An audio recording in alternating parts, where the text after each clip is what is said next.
Deep in the forests of North America, a creature is said to exist. A creature that people are encountering. With far too many reports to ignore, there are elements of truth behind these accounts that mankind can no longer ignore. Breaking news out of Texas, Bigfoot is real. Could a breeding population of large, upright, hairy hominids really exist in North America? Or is there something more paranormal at work here, deep in the woods? If just one footprint, one wood knock, or one howl is real, then man's understanding of primate evolution would be changed forever.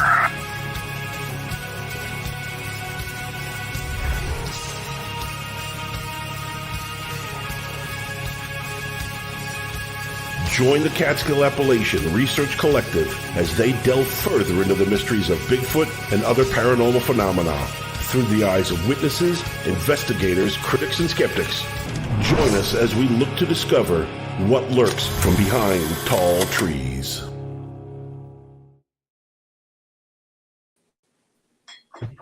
Hi, everybody. This is from Behind Tall Trees, Ladies Night. Me, Gwen. We have Carrie, and we have a very special guest to us. Paul Bogdan is here with us tonight. Paul has been a long-time Bigfoot researcher. And Carrie and I got the pleasures of spending some time with him in the woods last September and learned a lot. And we're here to discuss some different theories that we have. Hi, Paul. How you doing? Very well, and very, very happy to be here. Thank you for the opportunity. Very good. Can you tell us how you got started in all of this? Well, started at a very young age. I would have to say I was either probably 7 or 8 years old. And it was at a time when it was the first time I ever saw the Patterson gimlin footage from 1967.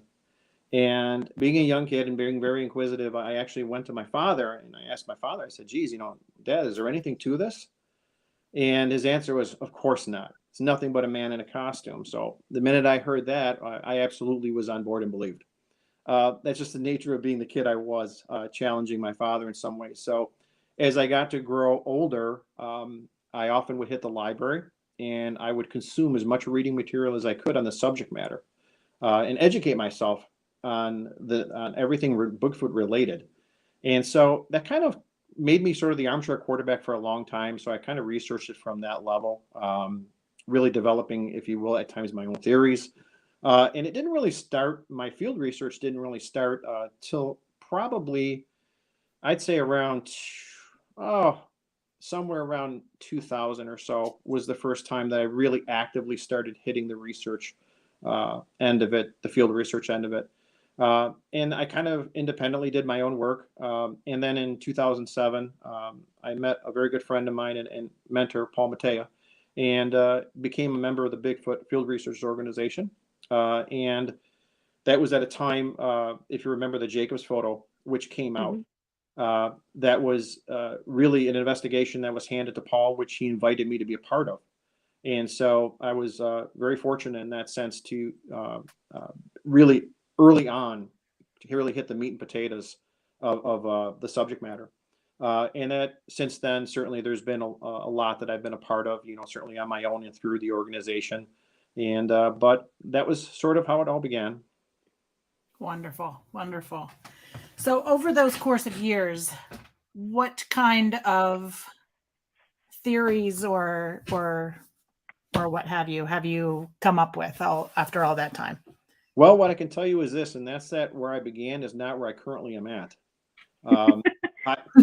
I was I was raised on the theory of the undiscovered ape, the flesh and blood motif. And that is something that I held to for years until, the evidence really wasn't adding up. Certainly the behavior and certainly all the nuances that surround this creature do not add up to something that I would refer to as something strictly of this world. And that carries with it a lot of weight and certainly a lot of responsibility when you make such a claim, because there is a lot of people out there, really the community in general is still on the flesh and blood end of things. they are not really yielding yet to what I think is the logical outcome of this, and that's that certainly there is clearly more to this creature than I think we can ascribe to an animal of a terrestrial origin. And as a further note on that, there's many things I would say, that terminologies or definitions. A lot of what I certainly early on and still cling to is the Native American lore surrounding the creature, and that from forest protector to spirit animal, and certainly as well, getting back to the whole flesh and blood thing. There are many Native tribes that believe that they are in fact just a physical creature.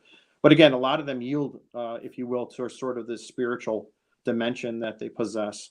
And again, that sort of was what I eventually started. That's the pathway that I started going down the further I looked into it. Now, I know when we were out with you on that expedition in September, Mm-hmm. I, and Matt Arner had an experience in the woods where we heard footsteps but couldn't find it on thermal. Have you had a lot of experiences like that? I have had experiences like that. How many I would not be able to tell you, but certainly I've had enough that where invisibility is something that has surrounded this creature in terms of what I would refer to again as Native American lore for a long time. And again, there seems to be, I think, something to it. My experiences are that there's really two things that are going on there. One, there's the element that I believe that they are extremely in sync with their environment. So, for example, with that statement, I think they have a strong understanding of what our capabilities are in terms of where our depth of vision is, particularly at night. And I think they know exactly how close they can get without being seen. And so sometimes people will hear footsteps. And again, I think what they're actually possibly is happening is that they're just able to stay far enough out of eyesight that, it's something that isn't completely observable. However, there is other times that things have happened. And again, where I remember a couple pieces of video footage from a researcher out west, and it was astonishing to me. Basically, what it showed an apple in a tree, and somehow, some way, and again, this was laid there certainly for the purpose of baiting, and somehow, some way, that apple, with no wind, the limbs were not moving on the tree, and that apple began to move, and eventually fell from the tree, as if it was almost pried, with nothing in the background or foreground. There was nothing there that would have been no physical element to what would have moved it that could possibly be seen. And again, was that a Bigfoot? I don't know. But that is just one example of what I think is to be this idea that they can move sort of to and from. If I'm not mistaken, there was a particular Native American tribe, and it escapes me now, that talked about that one of the rites of passage for a young Bigfoot into adulthood was to be able to stand at the side of a pathway with a human walking by and not to be seen. So there, again, this is something that it is evolved over time, that this thinking that there could be if you will, a measure of invisibility to them, sort of being able to bend the veil between what could be another dimension in ours, and sort of fade in and out. I know it's been a native lore or whatever, like we've already talked about it. And I do believe. So what are your thoughts on UFOs and Bigfoot? I know we've had conversations about that. I could tell you what MUFON has to say about it. And, I do have collaborated a bit with MUFON, and not necessarily Bigfoot related topics, although I did kind of provide some information for them at some of their meetings. There was a sort of a topic of interest at that point, but combining the two, MUFON has the perspective, and again, as they present to me, they don't like to sort of combine two unknowns. I'm a little bit more open to it. I'll say at this point, I don't know what to make of it. I could use my imagination and say that, as I have, and again, this is really jumping ahead a bit in conversation, but, I think that there's an epicenter for all strange and unknown activity. The question is, where is this coming from? And again, I think it almost has the same epicenter. What I mean by that is something to the effect that we are dealing with frequency and vibration. All life as we know it, all energy is essentially linked to frequency and vibration. And I believe that when you're talking about UFOs, you're talking about cryptids, you're talking about paranormal activity. The question is, do they reach a point? Do they have a focal point where they are essentially joined? And I think that there is that possibility. So the answer is, what do I think of Bigfoot and UFOs? I don't, you're so infantile in the entire discussion at this point, as far as really knowing where to begin and to take that conversation. I don't know, but I am absolutely open to it because, as I just said to you, I think that there might be a link that essentially attaches itself to all the unknowns, and it may be a long time before we get there. But again, I don't just simply put it aside because it seems so irrational to start to speak of two, combine two unknowns in the same conversation. Mm-hmm. Yes, I don't know if anyone can hear me, but I think my mics or whatever are going a little crazy.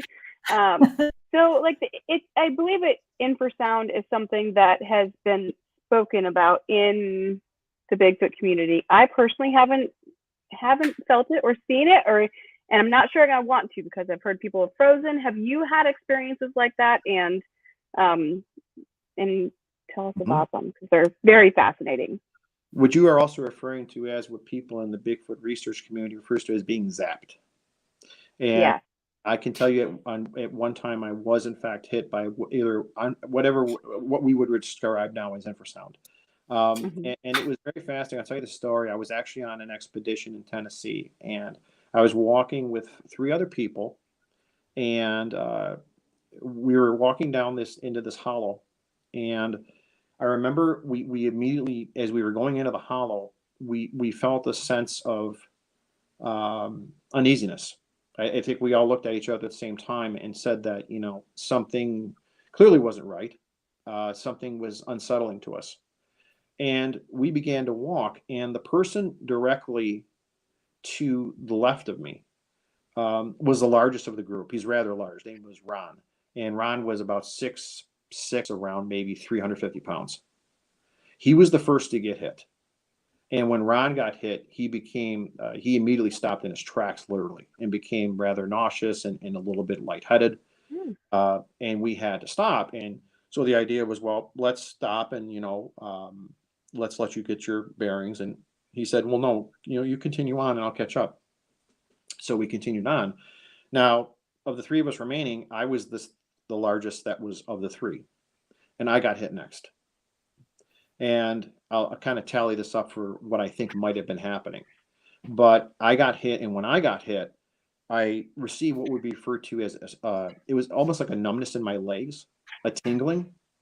And I just didn't feel like I was steady. I didn't feel as if that I could sort of support my own weight. So I had to step to the side, and much like Ron did, I had to collect myself. But it was really the first taste of and pretty much the only time I could honestly say I've felt things before that I cannot honestly say was infrasound, but this was something that did not feel natural. And I just thought it was interesting that Ron being the largest and with me being the second largest, it almost made me believe that if something was trying to intimidate us, it would go after the largest first, the largest of us. And after that happened, it went after the second largest. It's almost a matter of chipping away at what would be the greatest threat of the group. And I probably the way they see themselves. Yeah. So I thought that was really, really fascinating, though. But that would be a time that for sure I could tell you that did not feel in any which way, shape, or form natural. What happened? Wow. Awesome. Thank you. Yeah. That was cool.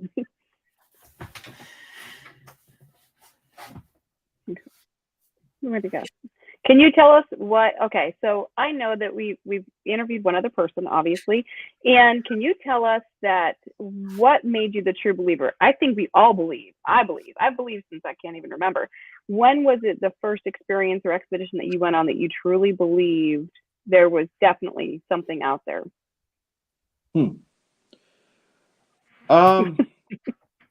That's tough.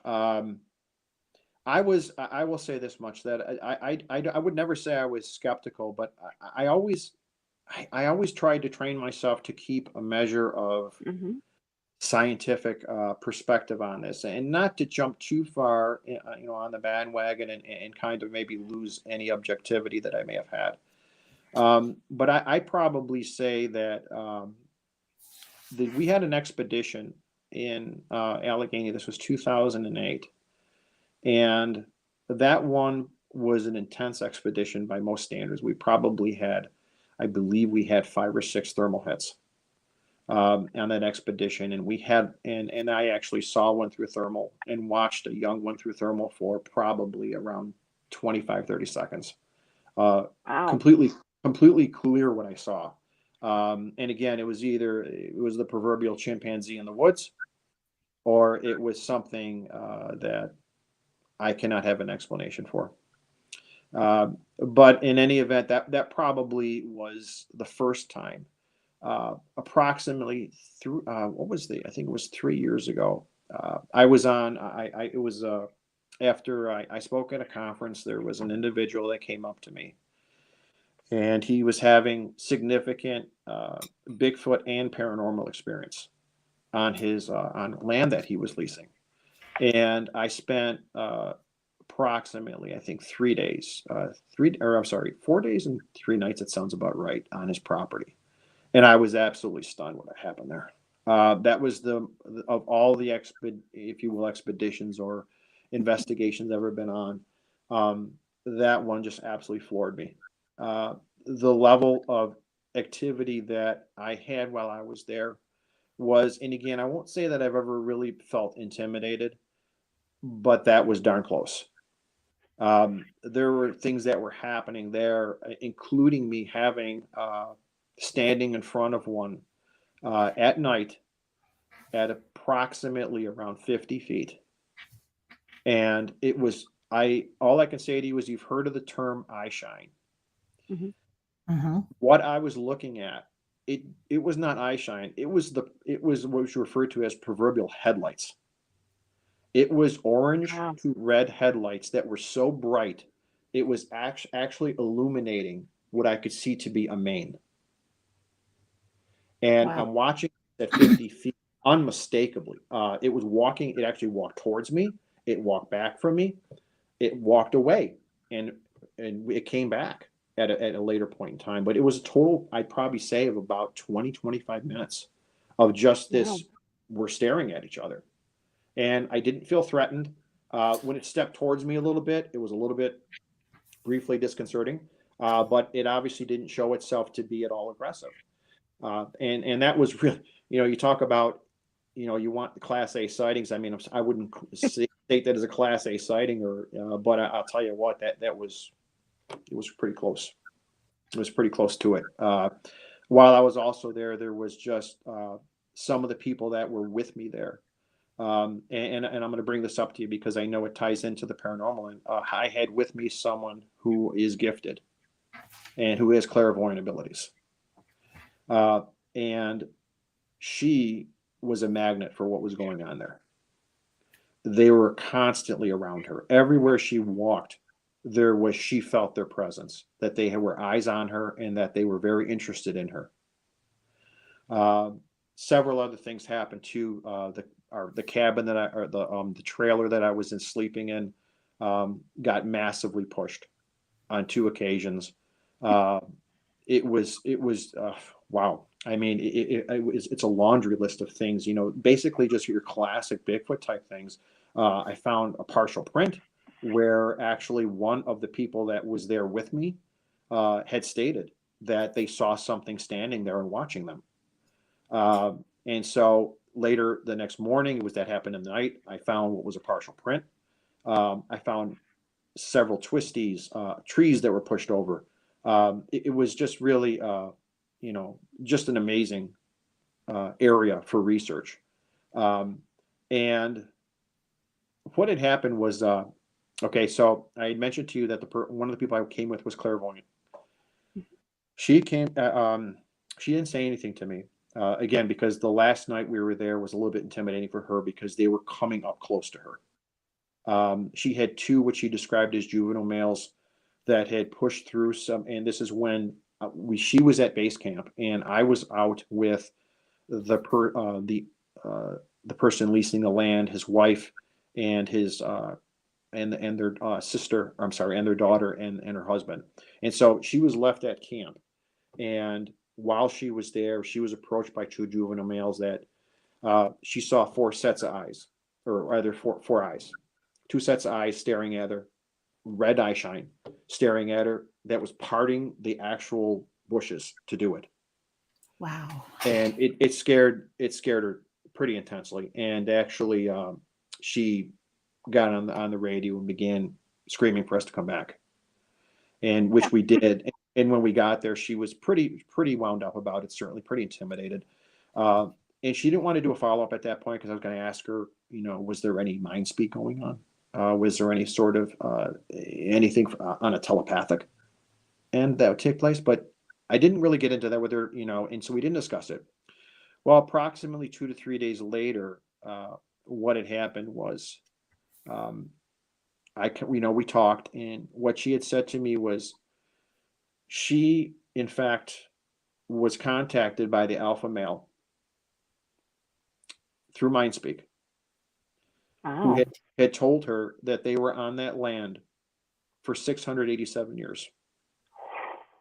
Wow. And that the activity that was now taking place, which at times was a little bit aggressive, was happening because the present person leasing the land was essentially disturbing their hunting grounds. Hmm. And so they didn't bother the people before, just the people that are there now. Yeah, no, because, again, what he started doing was, and again, prior to me getting involved, he was trying to interact with them.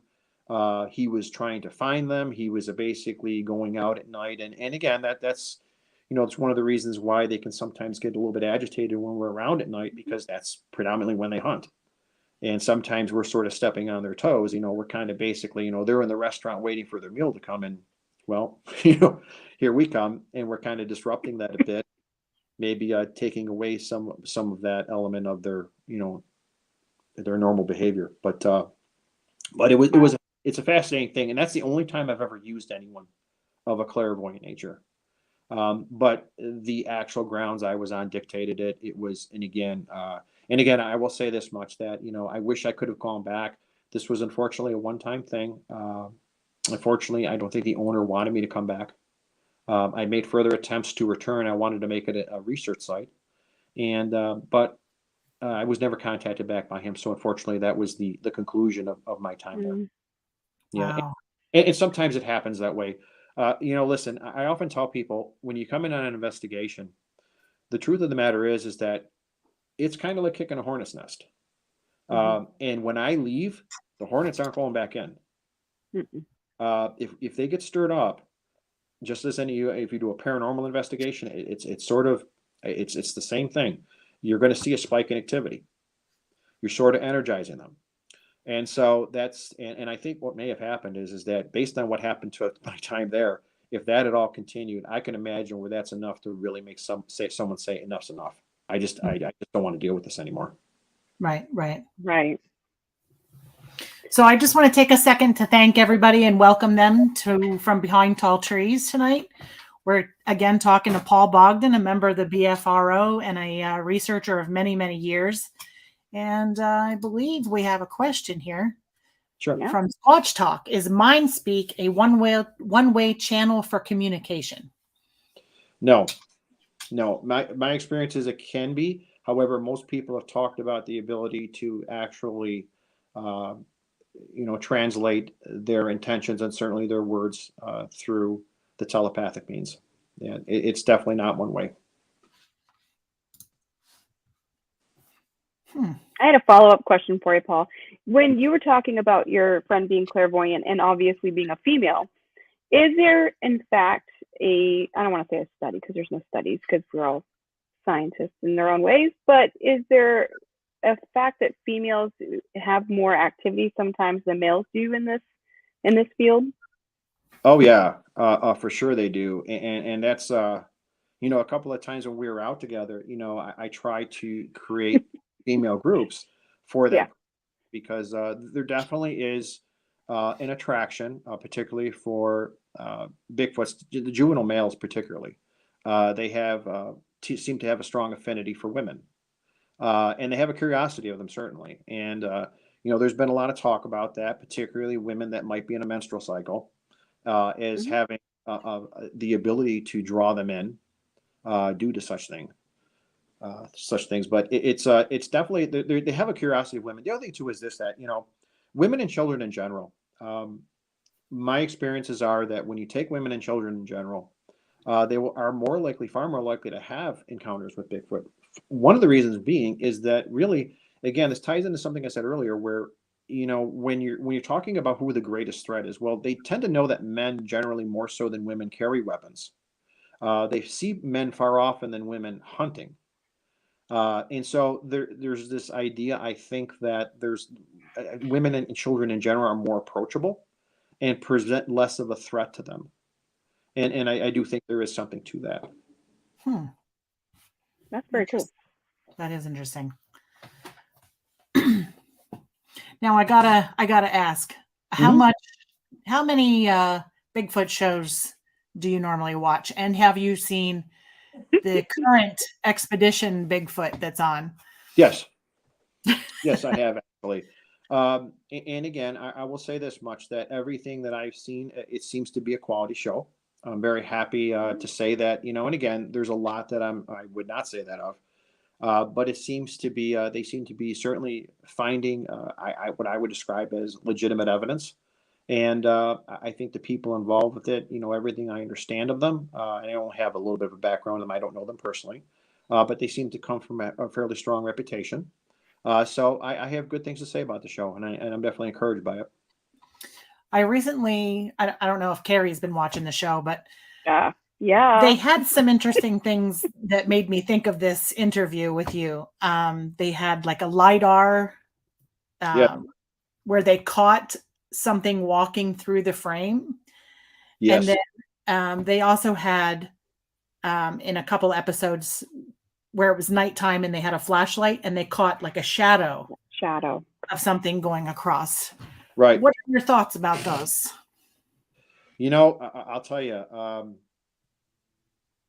it's tough to say what was being seen there. I'm not so sure that was not a shadow person. I'm not quite sure that was a Bigfoot. I clearly think it was something. It seemed to be the behavior of what that image seemed to be independent of the two people, their flashlights, and anything that they were doing, the cameras as well included. So I would tend to think that might have actually been something more of a paranormal element to it. As far as the LiDAR, the segment of the show that featured the LiDAR, I think that's really fascinating. I like to see they kind of, if I'm not mistaken, that was sort of that part of the show was towards the end of it. Yeah. But it was more of like a cliffhanger in some ways. So I'd be interested to see if what they did to refine that footage, to see if there's anything what they can extract from it. But again, and again, going back to the shadow person, that area has a lot of legend to it. It's not just cryptid activity. Certainly, there's a lot of, would you say, unexplained that takes place in that area. I used to live up there, so there's a lot of unexplained everything up there. Yeah, and so it's really a litany of possibility, if you will. Yeah. So we have a question. I'm not sure how to pronounce his name. Do you think it may be some Neanderthal hybrid species related to humans since the Ice Age, or is it just an ape? Again, where I had once gone, it might be something towards that. However, what I have, my thinking at this point is, and again, it's deep. I do think that there's a hybridization that took place at some point between human women and something unknown. And if you actually, one of the things I pull from is, are you familiar with Melba Ketchum's research? I believe it was in 2012. What she did was she extracted various forms of DNA from various sources that were, would you say, found by the Bigfoot community. And it was interesting. One of the things that she was able to deduce from it is that when in looking at the mitochondrial DNA, which should be from the mother, I believe, it indicated human. However, when it came to the nuclear, which would be related to, I believe, the mother and father, it indicated a human mother in an unknown origin. In fact, and don't quote me on this, but I think she may have referred to it as angel DNA. Wow. That sort of ties into, and again, if you look at, and again, I'm not the first person to discuss this by any means, but certainly if you look at Genesis 6, which is the theory of the Nephilim, I believe that what these creatures ultimately may have sprung from was sort of as a remnant of the Nephilim. And it would explain a lot if that was the case, certainly. And one of the things that would explain is that if for those that ascribe to the theory of biblical truth, or at least looking not so much theologically at the Bible, maybe is looking at it as a history book, which if that helps people kind of break it down and make it more acceptable to them, is that if the theory of the Nephilim is true, and if the theory of them essentially mating with human women as they were reported to in Genesis 6, that would grant them sort of an angelic DNA that from the fallen angels, which would be supernatural in origin. And that would account possibly for some of their, if you will, their abilities, which, if not paranormal, they certainly seem metaphysical at times. And I think that they're likely, in my mind, and that's where I'm sort of going at this point, I think that there may be something to that. Interesting. And I kind of, just a caveat off of that one is the show that we were talking about earlier for the Expedition Bigfoot. They have had the scans out there. They're obviously following something hunting, and then it just automatically disappears. And how do we explain that part? Like, that's kind of a similar aspect of it. Well, yeah. I mean, listen, at a certain point in time, listen, if this is simply a flesh and blood creature, it should not be that hard to find. Right. I've been down there, I know all the examples that the Bigfoot community gives you as talking points to explain why, for example, skeletal remains haven't been found. All it takes is one skeleton.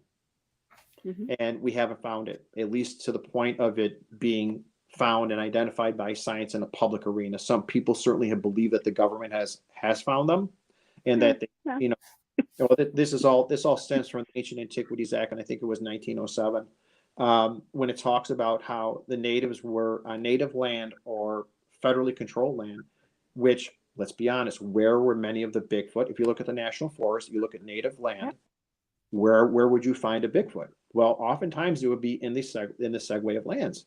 And so the idea was, well, that under the Ancient Antiquities Act, anything that was found of a historical value, essentially, we'll say it that way, archaeological value, was the property of the U.S. government. And they would subsequently be seized. And I believe they were taken to the Smithsonian, and they were taken there for storage. And so when you think about that, well, there goes your evidence right there. And, possibly at least, but certainly never in at a university or in any sort of public forum. We've never found skeletal remains, and I just find that just insane. I understand. Very fascinating. Yeah, I think this is a very rare creature. I understand that nature does take care of its own, and that there's they'll decompose, the skeletal remains will, and again, and fossil record in general is kind of sketchy at best. There's not a lot in many ways there. At least there's a lot of things that have been lost in fossil record, I think, and certainly their presence could be one of them. But we need, by now, essentially, I will say that we should have found something more than we have. That I think points towards, kind of this idea that, well, what are you dealing with here? Maybe we just need to be a little bit more open-minded at the very least. Yeah. I do think we have a lot of closed-minded people when we talk about the subject. You don't know. Yeah, well, again, I'm on the fringe for certainly. I think people are coming around. In fact, some people I know very closely, probably they don't want me to use their name. They are coming around a bit, and they're starting to question things a little bit more because, again, this can't go on forever. You can't tell me that if this is strictly an animal, we've got rare creatures such as snow leopards. We have those in zoos, and there's not many of these creatures, these animals, that we have on this planet, and yet we have them. We have we've obtained them. We've essentially we've accessed them. And the idea is that, well, why haven't we got one of these things? And I'm telling you, it just, there's nothing that anyone's going to say to me that makes any sense with regards to that. It was a long time ago. We should have come up with something, and again, I think also too, someone once asked me one time, they said, well, what would be the ultimate undoing of Bigfoot? Like, what will ultimately solve the riddle? And I mentioned having an open mind, which I think is the first thing, but I think the second thing on more of a pragmatic level is probably technology. We have a lot of really high-end technology. You look at, between the night vision, between the thermal cameras that we use, the use of all this high-tech stuff. I mean, it's military grade. And so at what point, how advanced does it have to get before we have what I refer to is, the Patterson gimlin footage part 2. We've had the Freeman footage, we've had different types of evidence over the years, but we've never had, in my opinion, something quite as conclusive as that. That's a long stretch of time. I mean, we're talking 55 years. But we're also talking, like, I do believe, well, and I guess this is a great another question. Do you believe that they evolve like we do? Like, when we have new technology that comes out, I think that they evolve. Like, they see that we got these GAM cameras, they're going to totally avoid everything about it. So what's your thoughts on that? Well, again, I do think, much in the same way as I think they have an understanding of our physical limitations. I think they also have an understanding of the use of electronics, like, for example, like you're speaking of. I do think, and again, this is a bit of a even jump for me, but I do think they have a pretty good rationalization of what thermal imaging is. I think they do know, and again, initially, I don't think they did, because I can tell you that when the thermal footage first came out, this is before you could record on thermals, we had a lot more thermal activity. That seems to have dissipated. So they either learned something or just simply intuitively became aware of the capabilities of the equipment we're using. Right. That makes sense. That would have to go for any kind of game trail cameras or monitoring systems. Yeah. I'm of the mindset that, to me, the use of game cams when you're researching a very active area is like setting up a roadblock. I don't think first of all, it's game cameras. We've got them set up all over the country, not necessarily in general. And we've got next to nothing. We've got blurry footage. We might see a hairy proverbial arm, on the corner of the game cam, but we don't have anything on them. And I think that's very curious. So the question is, what is going on with that? One of the theories, and again, this ties paranormal as well, is that there's this electromagnetic, it's almost like an electromagnetism that they emit. And certainly that they might be in tune to other sources of electronic dispersion from this equipment. Now, tough to say, certainly, and that, again, we're reaching pretty deep on that one, but they seem to have an understanding of where these things are. Now, with that said, I do know that when you're so far in tune with your environment like they are, it's also quite possible that they just simply have a strong grasp of something that's out of place. Maybe much like we would step into our living room, and if someone moved your lamp, you might probably be able to tell that. You would know immediately that something was, a little bit different. Well, possibly if they're so in tune with particular areas where they frequent, maybe they would notice something strapped to the side of a tree if it's not well camouflaged. Right. So I can see that. Yeah, so I mean, it's really tough to say, but again, there's one of the things, in speaking again of the paranormal qualities, battery drain. I've been in heavy Bigfoot area where I'm pretty confident that they were in my vicinity. And I would take a fresh set of lithium batteries, and we're talking fall, so it's a bit chilly out. And in 5 minutes, I'm down to nothing. Oh, wow. Something's drawing on it.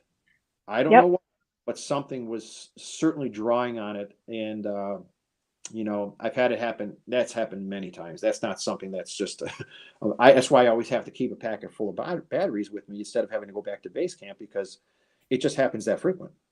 Right. You'd be going back to base camp every 5 minutes. It seems like, Yeah. So we have a question from a viewer. Mhm. She wants to know, what is the most significant experience you've had when you did field work in Allegheny National Forest in Pennsylvania? She has another one after that too. Yes, she does.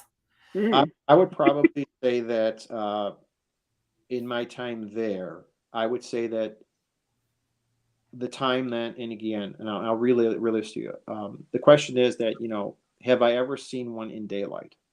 I may have, and I'm going to describe it to you. It was, I believe, the 2010 expedition in Allegheny, and I was guiding two attendees. We were going down the Jacobs Trail area, and we were not far down, probably about 50 yards down, and I heard something land behind me, which was a rock, and it actually rolled between my legs. So, knowing that that is classic Bigfoot activity, I just froze where I was at. I kind of lowered my head, but turned my head just so that I could see to the side of me the general direction where it came from, if there was anything there. And I didn't see anything, but I heard something. I heard something moving through the underbrush. So I'm like, okay. So now at this point, the two attendees that had already continued down the trail, they stopped to look back, and they saw me there. And so I sort of just gave them the sign, like, just stay where you're at. And so I just started literally walking backwards up the trail to try and see out of the corner of my eye through a better vantage point of where that rock may have come from. Then I heard it's something what appeared to be scurrying off about, I'd say, 50 yards from me. And this is probably somewhere in like the 5 to 10 second range following this. I noticed a pine tree. I'm scanning with my eyes, again, trying to be sly about it, not trying to, directly turn my head, certainly not to point, because I didn't want to give away the fact that I might have an idea where this thing might be. And really, I noticed I kind of centered on this pine tree for some reason. And about 3/4 up the way, this pine tree, and it was tall. I mean, 75, 100 feet, I don't even know. Very, very large tree. And I noticed this crow that kind of just, if you will, cackled and took off from this branch. So my eyes went to that area. And directly below it, I saw what I would describe, and it could have been a bear, but I don't think so. It looked to be two hairy arms with what I saw hands. It looked to be very much like hands working its way up the tree, like we would climb a tree. And I was just, I'm just staring at it at that point. I'm like, am I seeing this? And it eventually got its way up. And what I saw was very small. It was probably well under 5 feet, closer to 4 feet tall, very small. So it would have been very much a juvenile. But and then after that, it sort of made its way up into the canopy. And so I lost sight of it. And that's when I called the two attendees back. I said, hey, would you mind walking over to that tree? And I didn't want to take my eyes off it, because I know these things can move. The young ones move like jaguars. They're so fast. And so you can't take your eyes off of them. So I tried to keep my eyes focused there. So the attendees that I was with, they walked over to the tree, and I was radioing them. I said, geez, can you look into the canopy? Because I can't see anything where I'm at. Can you see anything looking upwards? And they saw nothing. And so whatever it was, it somehow vanished into the canopy, either disappeared from that point or maybe moved to another tree. It was what I saw, again, looked to be human-like arms. Again, could it have been a bear? Maybe, but I would probably lean towards the idea that was something other than a bear. Right. Well, if you could see hands going around the tree, that would be something. Yeah, bears don't have those. And I was a good ways away, but it looked to be hands. It did not look to be paws by any means. So, Wow. I'd say, I'm on the fence with that. I don't often tell that story because I don't know for sure what I saw. But it did not look like a black bear for sure. Right. Wow. A second part to her question, alongside Bigfoot in the Allegheny National Forest in Pennsylvania, do you think Dogman is also present in that area? 100%. 100%. They're definitely in the area, and Paul Matei and myself were there. And again, I can't say for certain what we heard. Now there are hybrid wolves. From what I understand, there was a population of coyotes which bred with some of the wolves in southern Ontario, in Canada, and that gene pool was making its way down, and which would make for a larger animal, an animal certainly with a much more significant presence than a coyote would be. So, but this hybrid population is there. But what we heard one night, which was really fascinating, we were Bigfooting actually, because again, I knew before this that they're likely there. That I've taken reports in that area, which indicated dogman presence, and as I mentioned earlier when we were off air, there is something that's happening around the country right now, and it's been happening, and Bigfoot researchers will tell you about it, that the dogmen seem to be moving into territories traditionally dominated by the Bigfoot. And so as they're doing their typical, traditional Bigfoot research, they're coming across these things. Now that night, it was in November, and we were there. We were just doing our Bigfooting. It was late. It was 1:00 and cold. We had a fire going. We had a couple interesting things happen. Nothing, that was just too unexplainable. Anything that really just blew us away. We were, and it was around 1:00, and we were just about putting the fire out. And so we were getting ready to go. And we heard a howl there that we both paused. And we both looked at each other. And we said that's not likely a coyote. It definitely wasn't. It didn't sound by any means like what you would consider a domesticated dog. It was the breadth of it, essentially. The depth of the howl was significant. It was significant, and it kind of put a little bit of a scare in us, because again, we both said that no, that's whether that's a dogman or not, that's a large canid, very large canid, and again, so we don't know exactly what that was, but again, could it have been a dogman? Absolutely. They are there, and their presence, again, as in other parts of the country, is becoming more pronounced. Again, there is more reports coming in. I have done some research there where I know of people that have had, and again, the thing you have to understand with the dogman phenomenon is that we talk about Bigfoot possibly being paranormal in origin, or certainly having the capabilities of such. Dogman is something beyond that. It is something that is 100% more than flesh and blood. It is something that is spiritual. Some people say even demonic. I wouldn't go so far as to say that, but some people would, because the encounters with these creatures are so life-changing. I mean, Bigfoot alone can be. These creatures are extremely aggressive. As I often tease to people, they got the testosterone of a bull shark, whereas Bigfoot is a reclusive animal. Sort of, a lot of times your encounters with Bigfoot are a fleeting creature. Oftentimes with dogman, it's a face-on encounter. They enjoy intimidating us.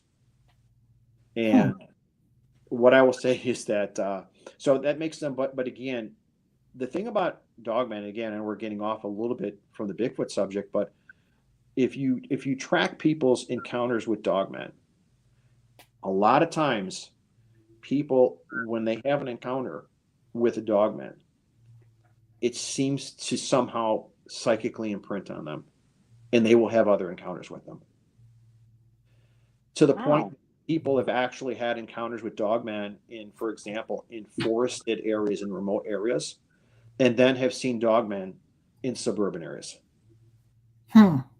very close to their home, near large, essentially, populations of very people. Interesting. Yeah, so there's something going on there that it's not quite what I would describe as, by any means, in comparison with Bigfoot. I think that there's something of a highly, highly spiritual nature going on there. But they do tend to like. Do you think I people don't know. that are more like psychics or clairvoyants or sensitive people, do you think they're more likely to have an encounter with a Bigfoot? Do you think Bigfoot maybe knows that Yeah. they can sense something? Yeah. And again, if there is, if you use kind of the initial paradigm I was using, where that you're seeing sort of an epicenter between the unknowns, the paranormal realms, the UFO realms, the cryptozoological realms. Again, part of that, people that are able to tap into other worlds, if you will, or people that are clairvoyant, if you will, and able to sort of lift the veil. I think that to some extent, and again, a lot of people that are gifted in such a way, it's not something they can necessarily, not all of them know how to turn it off. Right. It's kind of like when you're in tune with the paranormal, if you're sensitive to that, it's kind of like it's a switch that it just remains on. And so these are people that are almost like beacons, in my opinion, that I think these creatures, because of their ability to go to and fro, I think that they are almost drawn, as I mentioned with the clairvoyant that I dealt with. She felt that they were drawn to her. That it's like almost like the comfort of the warmth of the fire, so to speak. It's like that there's an understanding, or like a good communication of some sort. Yeah, I mean, so I think that there is something there with regards to that. Wow. Maybe we need to get a few more clairvoyants and few out there with our group. Well, I'll tell you, I've heard from a lot of people, and there's a couple of good friends of mine that have either directly or indirectly have an understanding of the use of such people with abilities. And, Todd Prescott, certainly, very good friend of mine, outstanding researcher out of Canada, and Ronnie Powell, who's down in Tennessee. I don't believe Ronnie's researching anymore. But she has told me that, and as well as Todd has, that they have had independently contact with people who are gifted in such a way, that have been in the presence, that have said to them that something is reaching out to them. They didn't necessarily know what it was. Todd in particular talked about a friend that he had taken Bigfooting, and I believe it was his friend's girlfriend, and who said that she received messages. And at first, I don't believe, and again, I could stand corrected in this, and I'm sure he would correct me if wrong, but I believe that she didn't understand where it was coming from at first, but that something was trying to contact her. And eventually what it did, it told her some various things about various actions, if you will, to perform in their presence or in their whereabouts, to indicate that you're there in a peaceful way. Very, very, very specific stuff. I mean, it didn't seem like, that there was a series of hand gestures, as Todd described it to me, that would be required in order for them to understand that you're there in a peaceful way, and that not to be disruptive or in any way a negative attribute towards them, or a negative presence.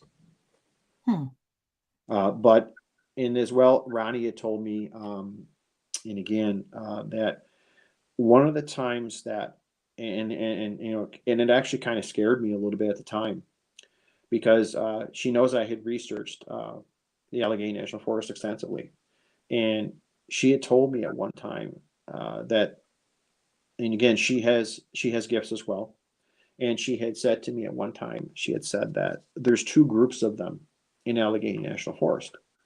One of them would be referred to, and again, not getting into all the various types of Bigfoots that there are. I mean, there's, depending on who you're talking to, there's 11 of them, or more even. But I tend to go into 4 different groups.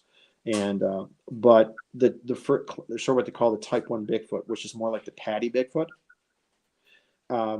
that is sort of more the relaxed, more curious, gentle type of Bigfoot.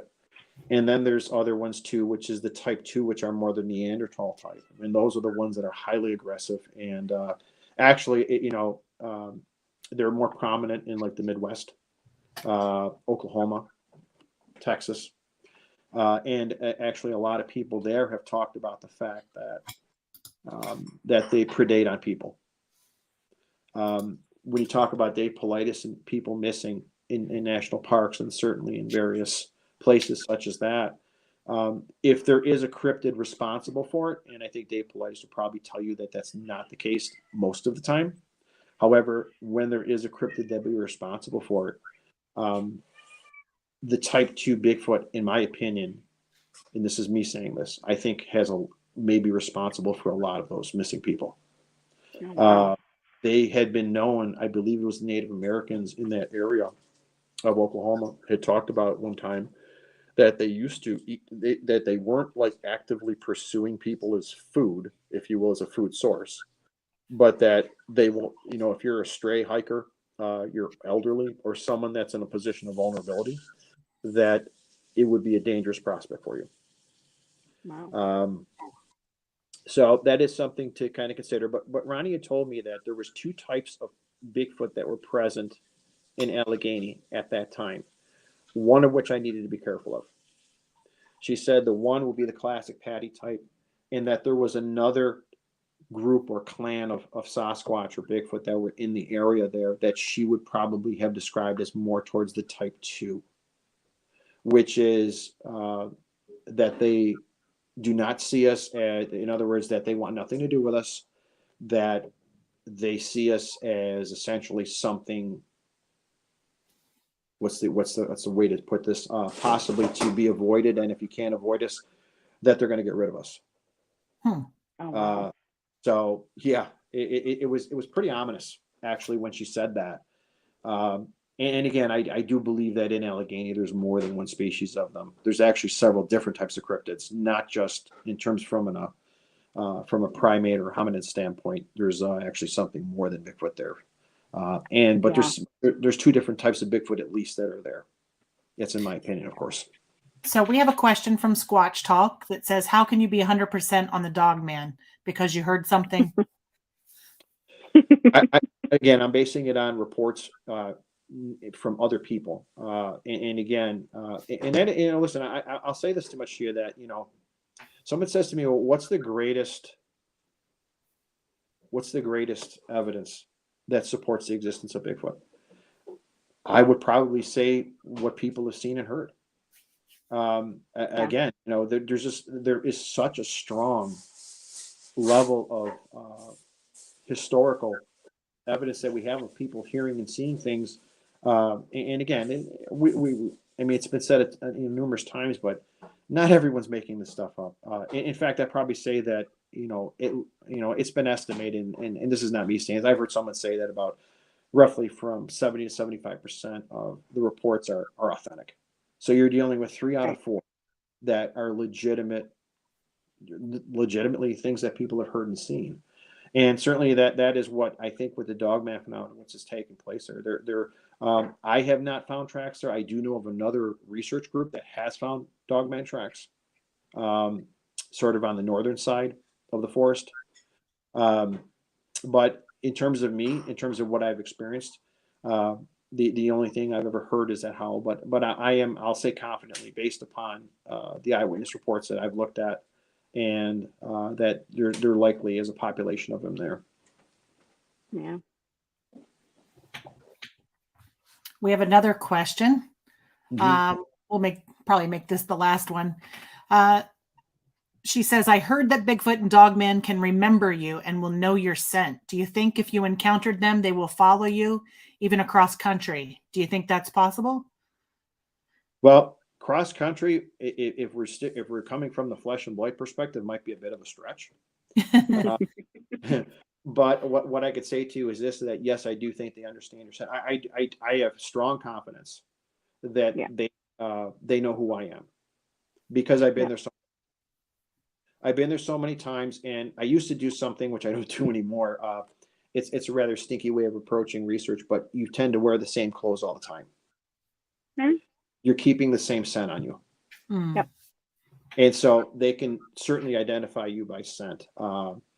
As far as, them following you across country, again, that to me, I'm not saying that's not possible, because again, as I've stated earlier, that especially with dogman, people that have had one encounter tend to have more. And these are people sometimes that legitimately are trying to get away from an area.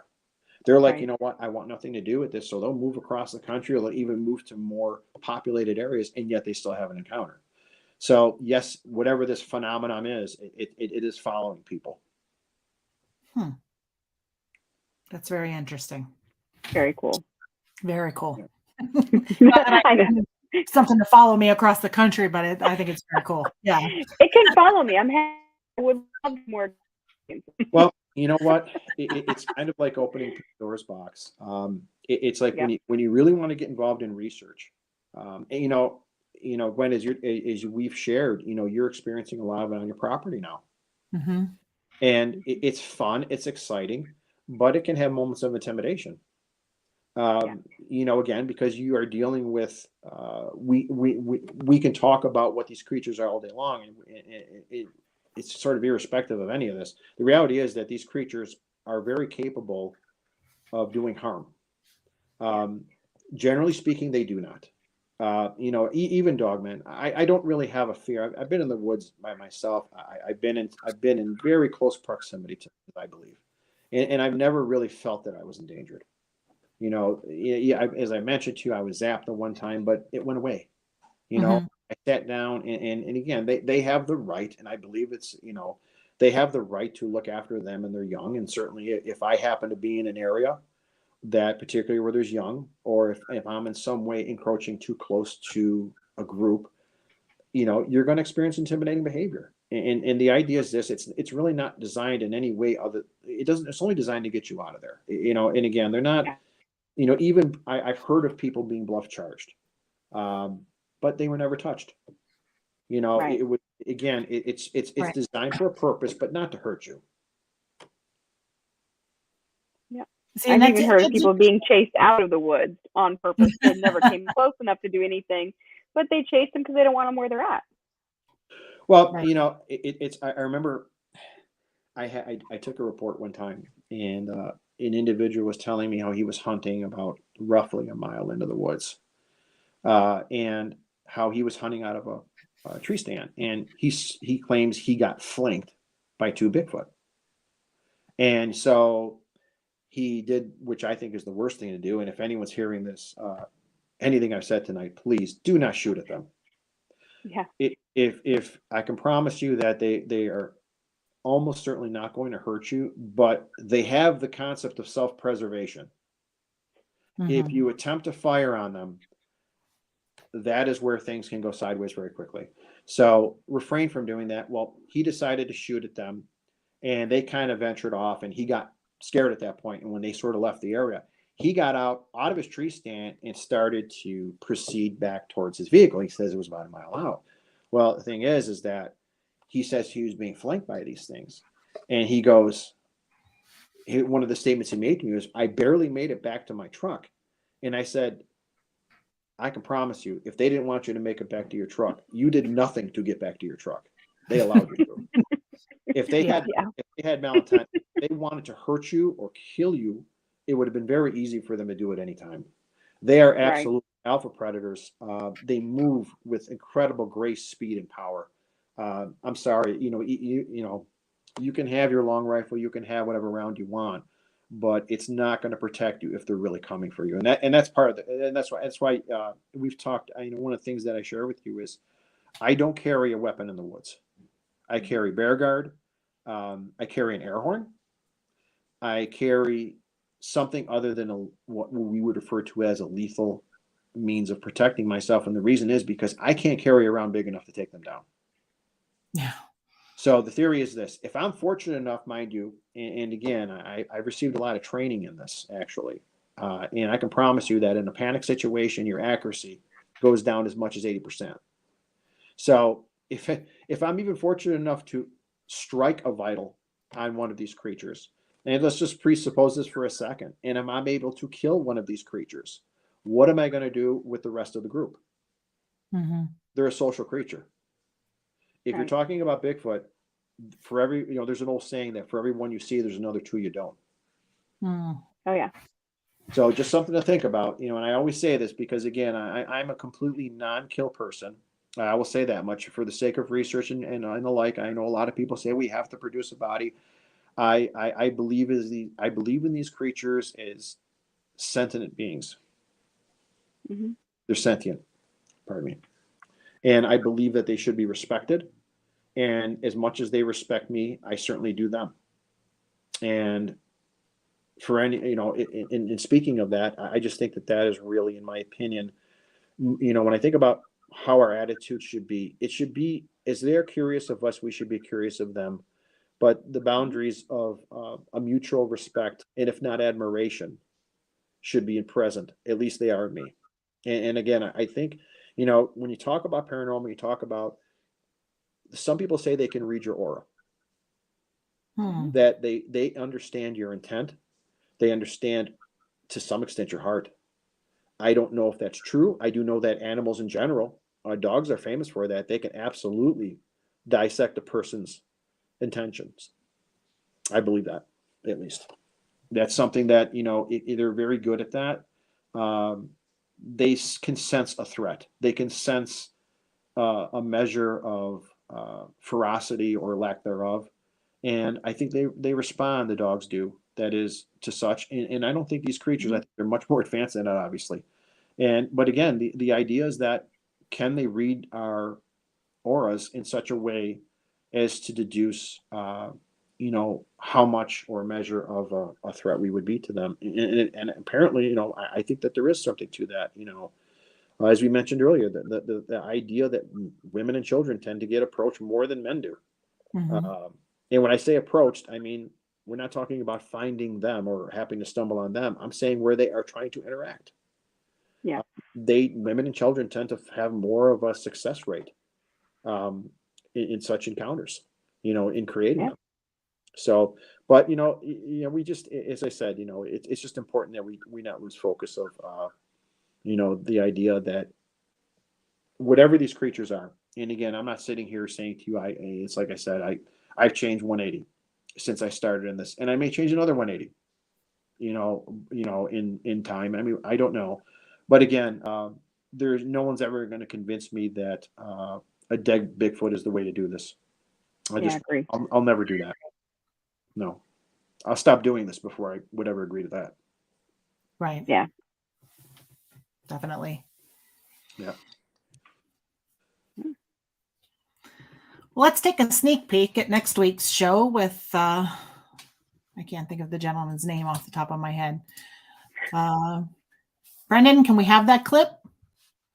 I am Todd Desatel. I am a professor in the Center for the Study of Human Origin. I assist people with cryptozoological investigations. In the quest for the discovery of Bigfoot, there are a few researchers like anthropology professor Todd Desatel. Todd Desatel Confident, outspoken, and a strong proponent of public outreach, Desatel has appeared on Ancient Aliens, $10 million Bigfoot Bounty, and Monster Quest, just to name a few, where he never passes up an opportunity at testing new scientific procedures or a chance at educating This viewers. is just one example. On the next From Behind Tall Trees, Professor Desatel stops by the studio to talk about the scientific method to his madness, current laboratory projects, and University of Massachusetts research group focused on cutting-edge eDNA technology, which just might lead science one step closer to the discovery of Sasquatch. On a special night, Tuesday, April 26th, following Threshold, only on CARC Universal. Be there.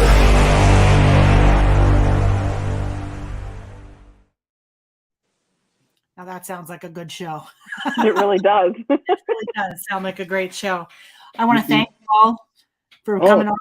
My pleasure. It's such a joy, and I'm hoping we can all get together again soon. Absolutely.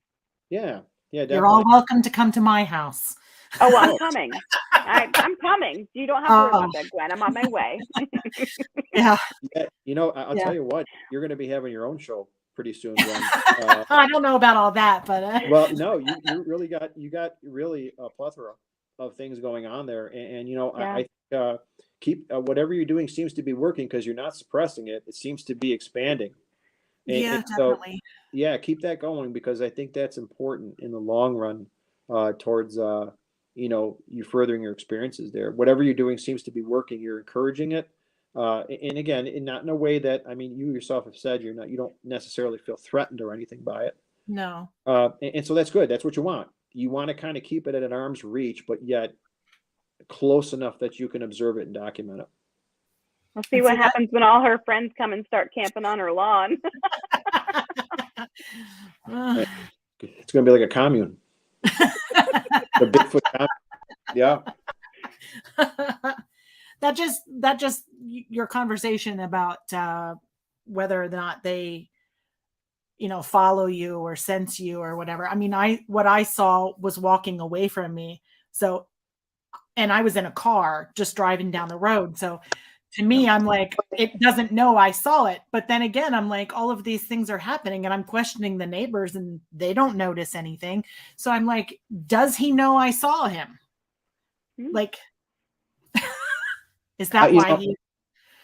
Well, you could make the argument that part of the reason why he was turning and walking away was because he made some sort of eye contact with you, or somehow that he knew that you were coming. He knew that, you know, he sensed your presence, you know, however that would be, but that there was some sort of, you know, an understanding or connection that was made, you know, again, because it was only in the fact that he was retreating.